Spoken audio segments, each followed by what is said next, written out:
Gibbon's Decline and Fall of the Roman Empire, Part 9. It is not easy to conceive from what motives a spirit of persecution could introduce itself into the Roman councils. The magistrates could not be actuated by blind though honest bigotry, since the magistrates were themselves philosophers, and the school of Athens had given laws to the Senate. They could not be impelled by ambition or avarice, as the temporal and ecclesiastical powers were united in the same hands. The pontiffs were chosen among the most illustrious of the senators, and the office of supreme pontiff was constantly exercised by the emperors themselves. They knew and valued the advantages of religion as it is connected with civil government. They encouraged the public festivals which humanize the manners of the people.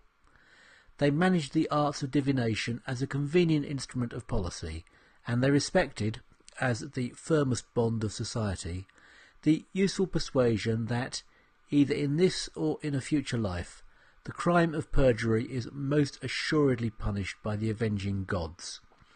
But whilst they acknowledged the general advantages of religion, they were convinced that the various modes of worship contributed alike to the same salutary purposes, and that, in every country, the form of superstition which had received the sanction of time and experience was the best adapted to the climate and to its inhabitants.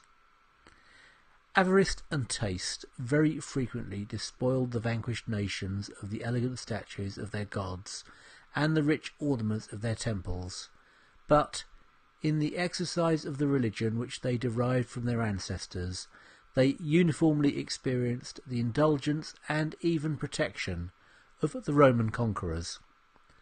The province of Gaul seems, and indeed only seems, an exception to this universal toleration. Under the specious pretext of abolishing human sacrifices, the emperors Tiberius and Claudius suppressed the dangerous power of the Druids, but the priests themselves, their gods and their altars, subsisted in peaceful obscurity till the final destruction of paganism. Rome, the capital of a great monarchy, was incessantly filled with subjects and strangers from every part of the world, who all introduced and enjoyed the favourite suspicions of their native country. Every city in the empire was justified in maintaining the purity of its ancient ceremonies, and the Roman Senate, using the common privilege sometimes interposed to check this inundation of foreign rites.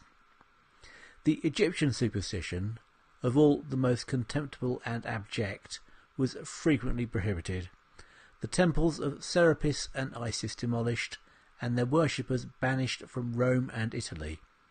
But the zeal of fanaticism prevailed over the cold and feeble efforts of policy. The exiles returned, the proselytes multiplied, the temples were restored with increasing splendour, and Isis and Serapis at length assumed their place among the Roman deities. Nor was this indulgence a departure from the old maxims of government.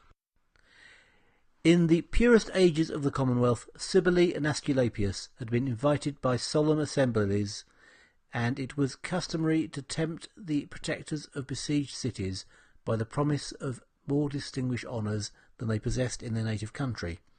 Rome gradually became the common temple of her subjects, and the freedom of the city was bestowed on all the gods of mankind.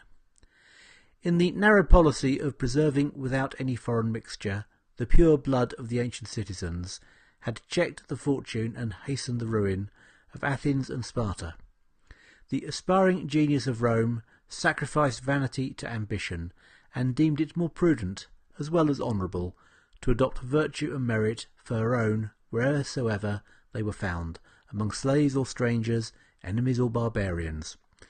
During the most flourishing era of the Athenian Commonwealth, the number of citizens gradually decreased from about 30 to 21,000.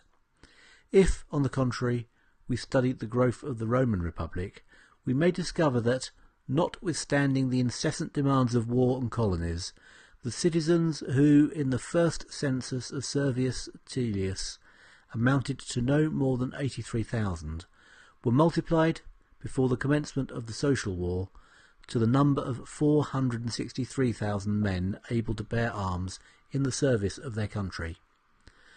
When the allies of Rome claimed an equal share of honours and privileges, the Senate indeed preferred the chance of arms to an ignominious concession. The Samnites and the Lucanians paid the severe penalty of their rashness, but the rest of the Italian states, as they successively returned to their duty, were admitted into the bosom of the Republic, and soon contributed to the ruin of public freedom. Under a democratical government, the citizens exercise the powers of sovereignty, and those powers will be first abused and afterwards lost if they are committed to an unwieldy multitude. But when the popular assemblies have been suppressed by the administration of the emperors, the conquerors were distinguished from the vanquished nations only as the first and most honourable order of subjects, and their increase, however rapid, was no longer exposed to the same dangers. Yet the wisest princes, who adopted the maxims of Augustus, guarded with strictest care the dignity of the Roman name, and diffused the freedom of the city with a prudent liberality.